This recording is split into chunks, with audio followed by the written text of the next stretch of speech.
Welcome to the Healing Our Relationships podcast. Whether you know the C word codependency and feel ready for this journey, or the word itself makes you recoil from it like a hot flame, I promise this podcast will surprise you, inspire you, hold you, and give you life-changing tools for healing and transformation. If you've spent years abandoning yourself, shape-shifting for others, staying walled off or emotionally unavailable, or repeating painful relationship patterns, this is your invitation back to the most important relationship of all, the one you have with yourself. I'm Marisa, Insight Timer meditation teacher, author, and transformation guide. Join me each week as we journey within. Hello, journeyers. I'm so excited to be returning to this container that we have created together. And before we dive in to the first episode of season 2, I just want to thank all of you so much who have reached out, emailed me, shared your stories, shared how much this journey has been supporting you. For those of you who I've actually met, who've booked some session with me or just a free connection call to connect and let me know who you are. And for those of you who have left reviews, just all of you, even if you haven't done any of that, just listening in, I'm so grateful to be a part of this with you, and I can feel it. And you've really made this space so much more than a podcast, which I'm excited to tell you more about that here in a little bit. So the first season's focus was all about awareness. I invited you into a realm of curiosity around thinking of codependency less as a diagnosis or just for people who are insecure or who have low self-esteem patterns, or something to be ashamed about, and to really approach it as learned behaviors that we created, and we adapted these ways to keep ourselves safe at some point in our life. And for a while that worked for us. And then as we grew up or got older or removed ourselves from that situation, those same patterns that we were using began to cause pain in our lives, began to make it so that our relationship to self began to deteriorate. The authentic self slowly eroded. And when we view it from that point of view, it offers like a deeper breath and understanding, because it makes us realize that everyone in all of humanity has ways that they protect themselves. Now, not everyone has awareness around it. And until we have awareness around something, we cannot change it. And a lot of times it's painful to come into a place of awareness, because one of the first things we can do is turn around and feel shame and guilt and blame for ourselves. Who wants to admit that they are being manipulative or controlling? Who wants to admit that they are insecure or that they are in denial? It requires a lot of courage to do this type of work, because the very first act that you're being asked to do is to have some unconditional love and acceptance for yourself. It's to be able to approach yourself from a place of compassion, which typically when you come into this work, you're not there. And that's what you're asking for help for. That's what you're seeking. Because at the end of the day, no matter if you've come here and this is really about the relationship to your partner, at the end of the day, it is about your relationship to yourself. And so I hope that season 1, and this will continue on, gives you a safe place to land. So you feel gentle with yourself as you navigate this, instead of, I need to know exactly what's wrong, I need to fix it, and I need to be somebody else. Because that is just another codependent pattern. The Ruiz family, Don Miguel, always talks about the 4 agreements. He says, do not use these as conditions. Don't take this beautiful medicine and make it something that you beat yourself up with. And so I really want to invite you, as you journey with me here, not to take this medicine and use it as something that you beat yourself up with. And you get to decide what's in alignment for you and what is not. This entire journey is based on my experience of doing this work myself, of 18 years of spiritual recovery and therapy and relational therapy, and it's this mix. And it doesn't mean that it's going to land in the same way for everyone. You have power over your yes and your no and what you make an agreement with. And so even as you listen to teachers and podcasts and spiritual practices, all these things that come in, I really want to invite you to tune into what actually feels good for you in your body and in your bones. And when something doesn't feel good, this goes back to what it really means to have the courage to step into awareness. When it doesn't feel good and it doesn't feel right, we have to ask ourselves why we are recoiling. Is there something here we don't want to look at? Is there something here we would rather suppress or repress? Is this a place where our shadow lives? But what happens after awareness? Or how do we hold ourselves when we're coming into awareness and beginning to do this work?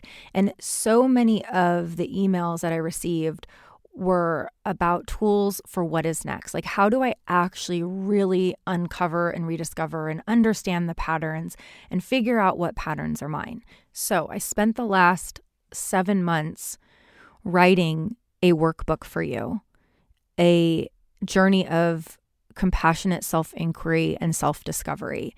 And I am very excited about this for a few reasons. One, growing up in recovery, we did a lot of writing, and written self-reflection is very powerful. It requires us to get a little more into the minutia of things, even for those of us who like to write a lot. And it is a way that we can reflect and process with ourselves. And it is a way the ego mind can follow along, and we can create shifts of perception. We can create new neural pathways, and we can have a more embodied experience with ourselves when we're writing, because we're actually using our body and we're not just thinking. And a big part of healing codependency, this is a mind, body, spirit journey. It is not only moving from head to heart, but into your body, because so many of our codependent patterns are attached to flight, fight, freeze, fix, fawn, trauma responses in the body. And when you begin to not only come into awareness around the thoughts and what your mind's doing, but when you start to actually pay attention to your body and the signals it's giving you, it starts to show you where you're having a trauma response, so you can check in and go, okay, is this about this current person standing in front of me, or is this about something more? And I have an incredible guest coming very soon in the next few weeks. Her name's Laura Wolf, and she does embodiment and somatic healing and really giving tools for how to navigate and hold your body during these codependent fight or flight, again, freeze, shutdown patterns. I'm very excited about that. Okay, so going back, I wanted to create a written journey for you that would feel like a safe place for you to compassionately explore. A lot of workbooks are very rigid, linear, almost like they tell you what to believe or think, and are a little bit more diagnosy in the recovery space. I haven't read every single workbook, so if you have one out there that's not like that. But a lot of the types of workbooks that I did before in writing process it felt a little bit more accusatory. And, this stuff brings up a lot of guilt and shame and fear and old trauma to look at. And so I wanted to create a process for you that integrated awareness, understanding all of the different patterns and how they can look, what kind of categories they fall into. And then I created a 5-step inquiry process for you. So essentially how I broke this up was you will explore 5 core areas of codependent patterns. So I put them in these boxes: low self-esteem, control, denial, boundaryless and compliant, avoidant, suppression. So they're in these 5 different sections. And then within each section, there are 10 different relational patterns and ways that we engage with one another.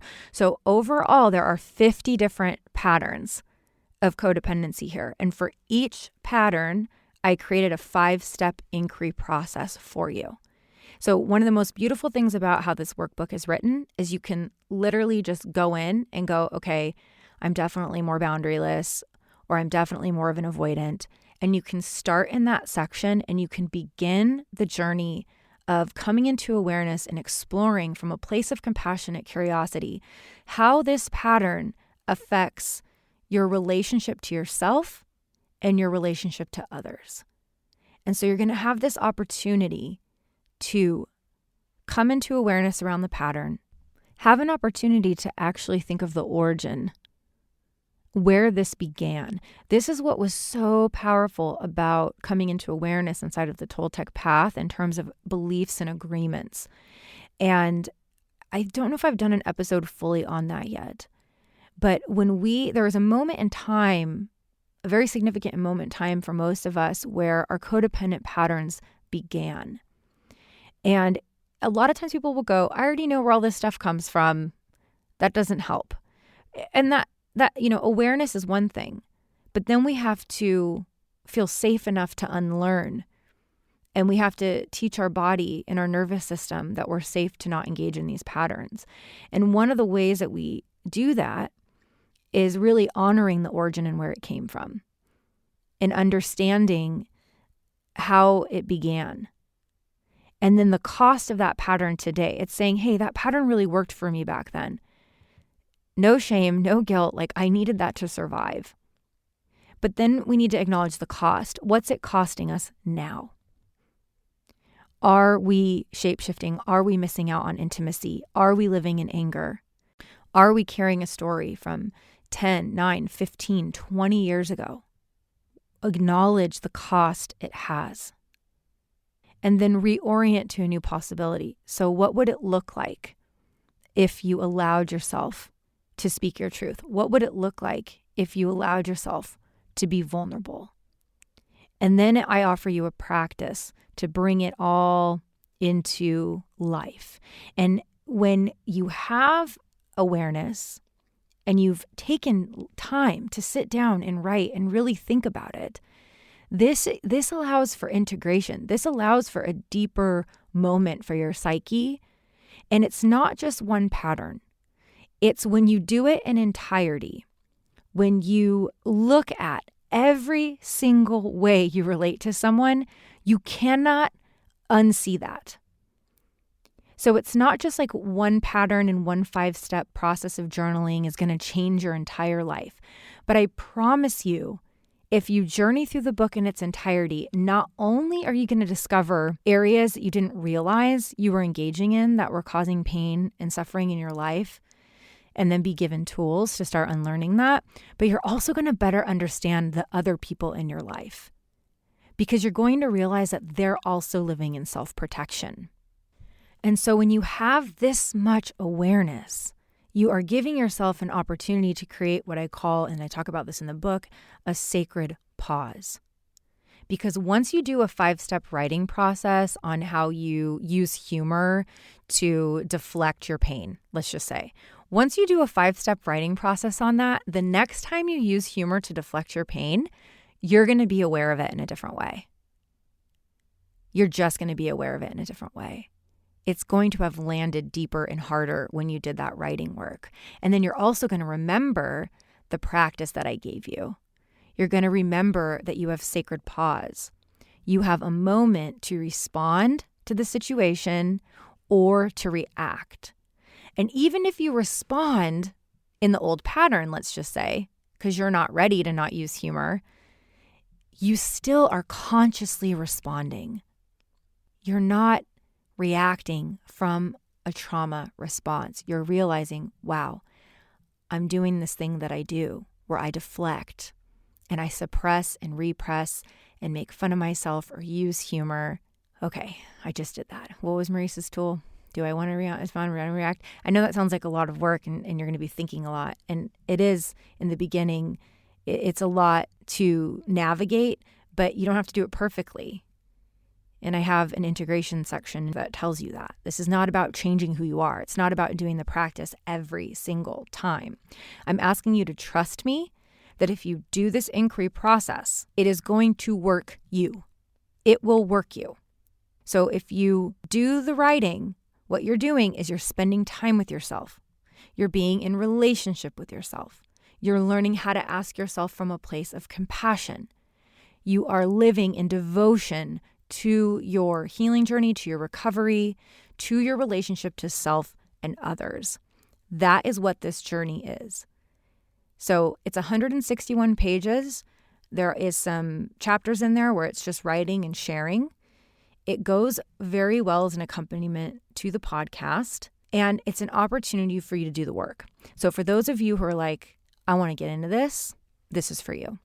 And then if you're like, that sounds like a lot of work, I'm not ready for that, the way that I wrote it is that you can use it almost like a daily reflection.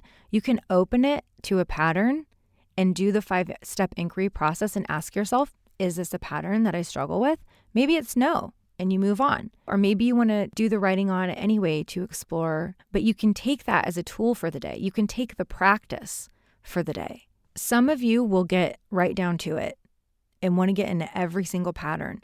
Some of you will choose one core area of focus, let's say like low self-esteem, and you'll do those 10 patterns maybe over a month or two and allowing that to integrate.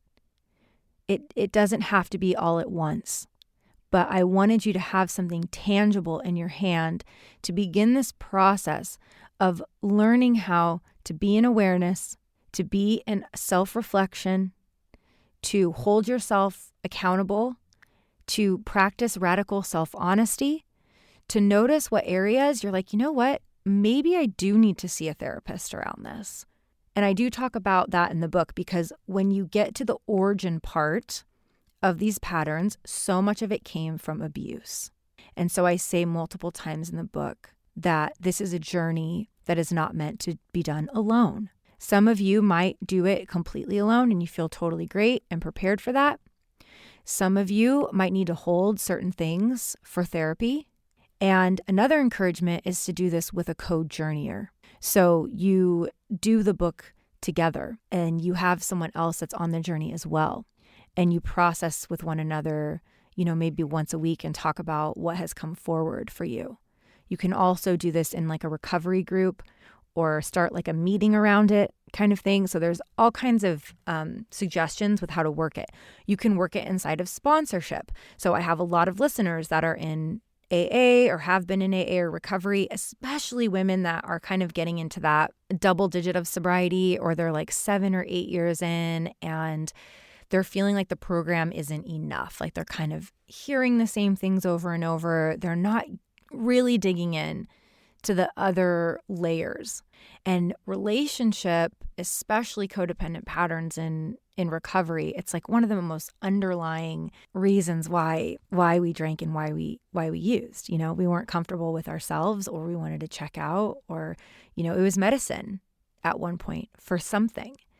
And the journey of recovery, and for me, like sacred sobriety, is really getting to those cores. It's peeling the layers of the onion. And this journey offers an incredible way for you now to focus on your relationship to self and your relationship to others, especially if you find yourself in toxic relationships, especially if you find yourself choosing the same partner over and over again, somebody who's totally unavailable, or you find in all of your relationships there ends up being a screaming match. After drugs and alcohol, relationship and love addiction is so prominent for so many of us. You don't have to use the addiction word either. I think labeling things is important to orient and say, hey, I've got something for you over here about this, but you don't have to wear it as an identity. Jacqueline Small says in her book, Awakening in Time, From Codependency to Co-Creation, she says, don't wear the label codependency like a second skin. For some of us who've been in longer-term addiction recovery, it's kind of the same thing. Like, I'll say I'm an alcoholic to identify because I can't drink like normal people. That's very real. Whether that's genetic, whether that's in my mind, whatever, that's real for me. I don't mind reminding myself of that. But it isn't who I am. I am so much more of that. And as a woman with 18 years sober, I don't struggle with drinking today. But what I do struggle with is using other things to want to suppress and repress or lean on, as my higher power. Who's getting all of my attention? Is it this person? Is it my partner? Is it how I completely lose myself if somebody has an opinion and I just forget that I have an opinion too? However that looks. So this journey is going to be an incredible accompaniment for those of you who really want to learn how to have a relationship with yourself that is deeper. And we need each other when we do that. We need a co-journeyer, Star Wolf calls it. So whether your co-journeyer is a friend, or it's a group, or it's a therapist, or it's a pastor, or whoever it might be, or your partner. I've been sharing this book with a few people. Some have seen the rough draft copies and have gotten paper drafts of it. And I've had a couple people be like, I want to work this with my partner, which, man, that is incredible. Because again, when you understand where someone else is coming from, it gives you an opportunity to have a little bit more compassion. And a lot of people at this part of the journey, especially if they listen to season 1, they want the boundaries. What are the boundaries? How do I do this differently? How do I stop doing this and start doing something else? And we're going to get into that. But there is a bridge between who you were and who you are becoming. And that bridge requires a lot of compassion. It requires you to build your muscle of self-trust, not just automatically trust yourself. It is giving you the space to build a connection with your intuition, with wisdom, with divine intuition. Those are all very different things. It gives you an opportunity to practice. It gives you an opportunity to not hold your boundaries so you can see how that feels. And it gives you an opportunity to build the muscle. You are unlearning and you're teaching your body, especially your nervous system, that it's safe. So this isn't quick fix work. I've said that before. And I think a lot of us in certain areas, we want quick fix. We just want to change it. We just want to feel better. Can't we just get over this already? But when you allow yourself to slow down and to do this deeper dive, mind, body, and spirit, it creates a lived wisdom inside of you that will transcend what you thought was possible. Quick fixes, quick dopamine hits, I don't believe they have as much of an impact. I think it's actually walking the road. It is the actual journey that makes you love yourself, feel more empowered, feel more devotional. I remember doing this work, having this awareness, having all of this understanding around how much of my suffering in my relationship was because of these patterns, how much power I was giving away in every single moment. And I remember going to my therapist and going, I'm so upset with myself because I see that I'm doing this and I want to just stop. I want to just feel different. And I get mad at myself every time I get upset or every time, like I started to use the medicine against myself, right? I started to use the awareness against myself. And the encouragement, the word she used was, she said, Marisa, you are still in process. You are still integrating the work. You can't expect yourself to suddenly feel different or respond different. And so my takeaway was, if I can learn to hold myself in the uncertainty and the in-between, can I learn to hold myself on that bridge from who I was and who I was becoming? It was every single tiny moment I turned to myself with love instead of judgment that I started to feel an embodied relationship with who I was. And then one day, when I was in a situation that used to put me in fight or flight and fix and have me going, should I stay? Should I go? Should I flee? And just totally activating me. I had an experience. Somebody was raising their voice, activated, treating me in a way that I just wasn't available for anymore. And you know what I felt? It wasn't fight or flight. It was the most insane calm I've ever experienced. Because I knew from an embodied place that this was not about me. And I knew that I didn't have to receive it, show up for it, or take it. And so I took a breath and I turned and I calmly walked out the door. And I walked down the road and I was like waiting for the fight or flight to come in and all the obsessive thoughts. And all I felt was a deep love and respect and reverence for myself. That is what I felt. And I realized in that moment that it was all of the tiny moments where I kept staying with myself and said, Marisa, I know that you're in fight or flight, or I know that you're angry at yourself. I know that you're judging yourself. I know that you're an obsession. I can see that you're in pain and I love you. Like, let's just be in pain. What do you need to do? What do you need from me? I learned how to, instead of shame spiraling or getting angry with myself even more, or what I call doubling down, I was gently holding myself. So every time I was going, what's your problem? Why don't you leave this person? You're such an idiot. I can't believe that you put up with this. I think if you were all standing in a room with me and I said, raise your hand if you've ever said that, a bunch of you would probably raise your hand. I had to stop abusing myself and say, I know you're hurting because there's a part of you that really wants to leave and there's a part of you that's staying and you're confused about that and you don't trust yourself. And I know that hurts. And I love you. It's going to be okay. That doesn't come out of nowhere. That has taken a long time to cultivate within myself. I'm hoping, especially with this workbook, I've offered you a little bit more of a faster track of everything I've learned over the 18 years and trying to integrate it into this process. But it does take time. And the book and the workbook is an opportunity for you to have a place to go every day or every week to look at yourself, to ask questions, and to get a practice and to feel especially not alone. You are not alone in this work. You are not alone in the self-judgment and the self-criticism. You are not alone in your fear. You are not alone in your desire and ache to want something so much, but you're too scared. You're not alone in using manipulation or control. You're not alone in being emotionally or physically abusive.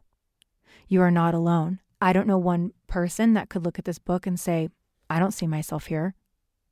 Now, the difference is what are we going to do now that we have awareness? There's a difference between understanding and knowing and then actually taking action. And so I really hope that this book, just like the podcast, is gentle and soft and nurturing and also pushes you to your edges and helps you build radical self-honesty and courage and learning to hold yourself in your activations, hold yourself in your self-judgment. You know, I've said this before, self-love isn't, ooh, I like myself all the time. Self-love is staying with myself when I'm spiraling. I spiral still. We're not fully ever fixed. We just know how to respond to the spiral. I know when I'm spiraling. It's actually a beautiful thing. I can say, okay, Marisa, your body's activated, you're in fight or flight. And then I got to hold myself in it until I get to the other side. And the biggest part is not going into shame or guilt. Because shame is one of the lowest vibrations of consciousness. And man, shame can really take us out. You know, giving away our power to others, being in shame.